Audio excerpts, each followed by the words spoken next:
All right, welcome to another episode. Second week of the 2017 season is over. We're gonna go over it again.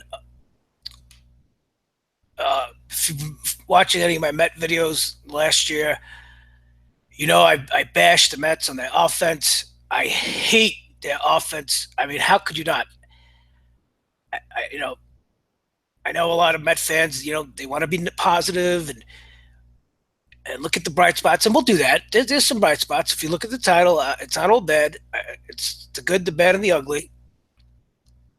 There's some good signs. But again, the Mets offense the last 2 3 years has been putrid. I mean, they go into these big slumps, these 5 6 game hitting slumps where they can't hit. They manage a few hits a game, and so a few of them are solo home runs, and then they suck you back in when they have these 3 4 games where they go hot. The offense just clicks on every cylinder, and they make it look so easy. Everybody clicks. It's the way it should be. Cespedes goes crazy, and he goes on these power surges and just goes nuts, and it seems to be contagious when Cespedes hits. Everybody follows. You get these bright spots with now you got Conforto, who's promising. Prospect. I mean, he's way off. He's got a long way to go before he can hit lefties. He can't hit lefties. He's a platoon player. He can only hit righties. I know a lot of Met fans are excited about him, but he can't hit lefties. He's some players just can't hit left-handed pitching or right-handed pitching, depending on what side of the plate they bat from. And then you got other players who just when they go into these hot streaks, like Darno, who looks great. I said from the beginning, if he could stay healthy, I think he's a future All Star. And then you get the powerful, dominating performances by the starters, and it's like, oh man, this it gives you a glimmer of hope. And then they go back on these lulls, and it's like, oh my god, just to get a few hits and runs. And I guess Terry Collins, he must be the biggest Met fan of all, because he's the most optimistic voice out there, always defending. And if you heard me, he's always said, "Oh, the hits a fall in, and we'll get through this." And that's always his attitude. But it's hard to watch the Mets offense. It's such a struggle. But anyway, let's get on. They followed the impressive win on Sunday on national TV by Syndergaard. They traveled to Philadelphia, and again, the Mets' April schedule is very weak. They're supposedly preseason wise, they're playing sub 500 teams, and teams that aren't expected to do much this year. So anyway, they managed to win in Philadelphia to open the series up. DeGrom pitched well. He pitched 6 innings, allowed 6 hits. He gave two earned runs. It was a lunch pail performance. Again, you saw my last video. The first week of the Mets, I kept every game. I give the hits total. The Mets had 4 runs. They won 4-3. They had 4 runs and 4 hits. I'm not going to say it this. I'm going to point it out again this week. The trend. You see the trend. So they went. They opened up the Philly series with a good lunch pail performance, and then the next night, the good. This is the Mets. That the offense that we dream about. Cespedes went nuts.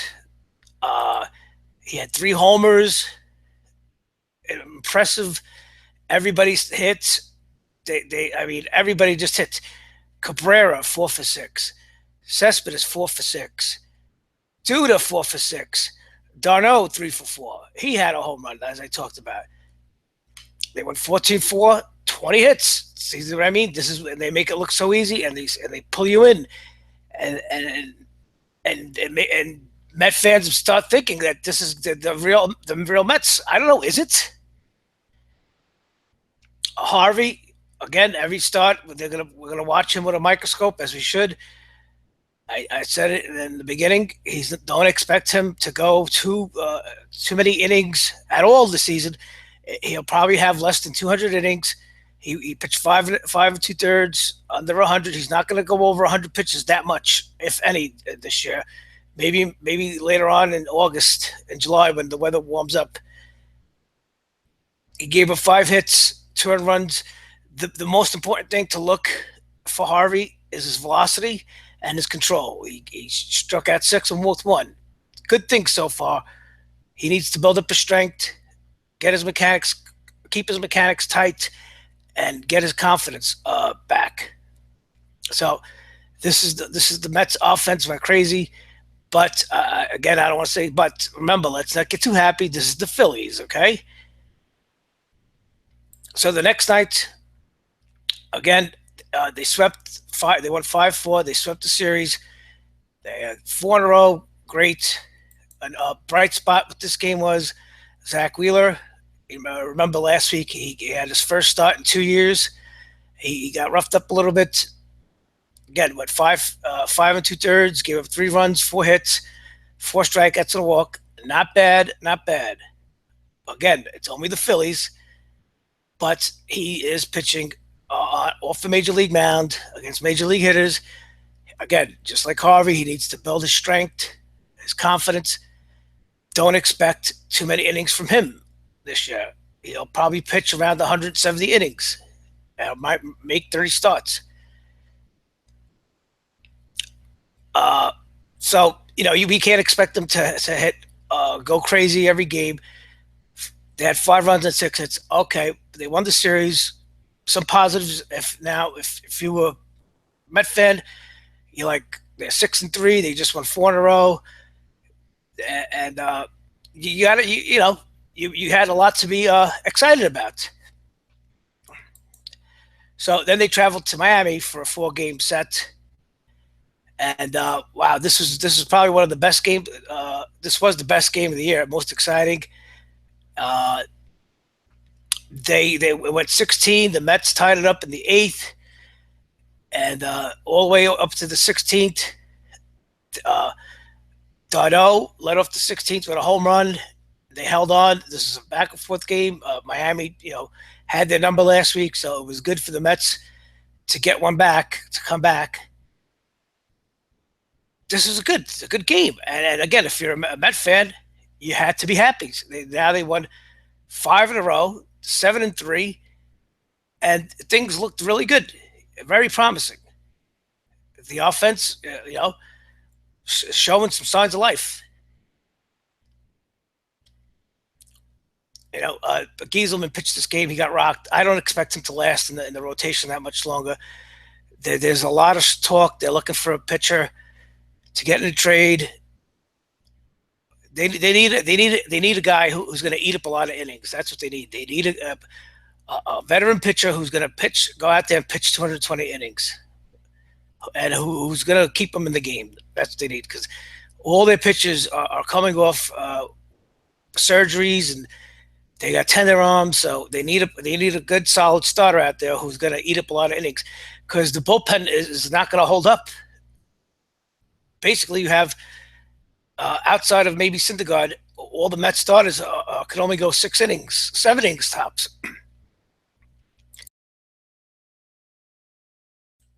So if you're a Met fan, this is it. You said the Mets were rolling, and then the lull, another lull. Next night, they lost 3-2.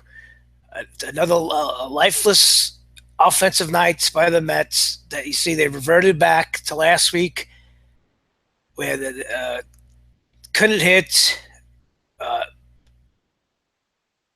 Reyes, this guy, I don't know if he has anything left. I think Collins is he lost a starting job. Flores has been starting at third sometimes. I believe it was Flores. I'm not sure. Uh, Syndergaard, again, 6 innings, 4 strikeouts. He's dominant. He's a dominant pitcher thus far. but he can't do it. Like I keep saying, the starters can't do it all alone. They need some support. 2 hits in 7 innings. I mean, it's not like they were going up against the second coming of Cy Young. You know, they went up against Velasquez. He had 4 walks in less than 5 innings, but the Miami bullpen shut them down. So, all right. So, hey, listen, they won 5 in a row. You give them a pass on this one. The next night, Saturday night, another listless game. They lost 5-4. They did nothing up until the seventh inning, where they were down 2-1 in the seventh. They scored two in the seventh to take the lead. 3-2. They scored another one in the eighth, and then the bullpen blew it in this game. But again, 4 hits, 4 runs, 5 hits. It's. I mean, you're saying, Frank, who cares as long as they put runs together? Yeah, but I mean, come on. This is a major league team. You can't average 5, 6 hits and bat 220 as a team and expect to win a championship. Reyes, he looks finished. Reyes. I mean, maybe it's just a slump. Who knows? Maybe he's hurt and he's not. He's hitting 093. Reyes. 093. He's hitting. After tonight, he was hitting 087. No homers, no RBIs. And this is who the Met fans were pinning their hopes on. This isn't Jose Reyes from 2007. The Grom. This is why I named the title of this episode "The Good, the Bad, the Ugly." The Grom. What a start! 13 strikeouts, 1 walk, 7 innings pitched. He allowed 4 hits, 2 earned runs. You're gonna see this you're gonna see this around June. The Grom, Syndergaard, maybe Harvey. These guys are gonna have ERAs in the under 3, and they're gonna be 4-5, 6-4, 3-3 in the middle of June because they have no run support. I mean, ask Matt Harvey. This guy, a few years ago, how he should have won 20 games, but the Mets couldn't score more than 2 runs a game for him. So then today I should say, they did nothing for the almost the whole game, and they tied it up in the ninth, and then the bullpen blew it. Reed gave up a booming double to left. They gunned down the runner at home, man on second, and the next batter, JT Riddle, is a rookie second at bat, walk-off home run, 2 runs, 5 hits, another listless performance. Miami, they're making Miami look like they're contenders. Certainly, they have the Mets number after 2 weeks. Harvey pitched another. If you want to be the optimist, last half full. Harvey pitched. He went 6 innings, gave up on 1 run. He gave 1 run, struck out 5, 2 walks. I mean, that's great. I mean, compared to this, if you look at when he left last year, and the way he pitched last year, and that surgery he had, where he had to have a rib removed to relieve the pressure on a nerve. I mean, it's amazing. But and then after the game, Terry Collins, he goes into the spin control mode like we've seen him do for so many years as the Met manager. Like I said at the top, he's the eternal optimist. But I mean, give me a break.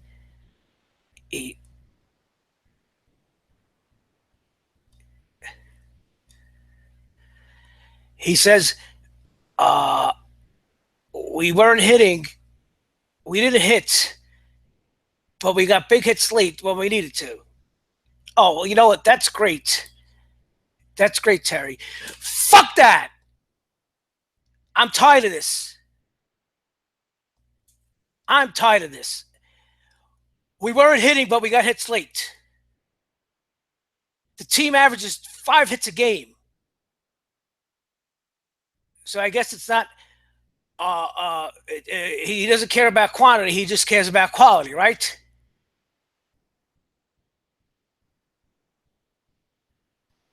I'm telling you, listen, I don't want to, put the damper on any Mets fans' hopes.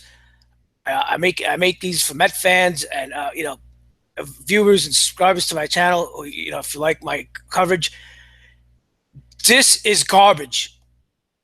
If you're a Met fan, you can't sit there and be satisfied and complacent into watching another season of this shit.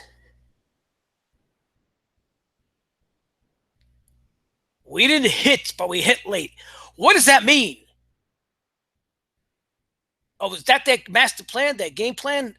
Oh, we'll lull them, we'll lull the Marlins to sleep, and then we'll sneak attack with our offense late in the game and steal a win. That's bullshit. Unbelievable. Waste another performance. See, and the bullpen already.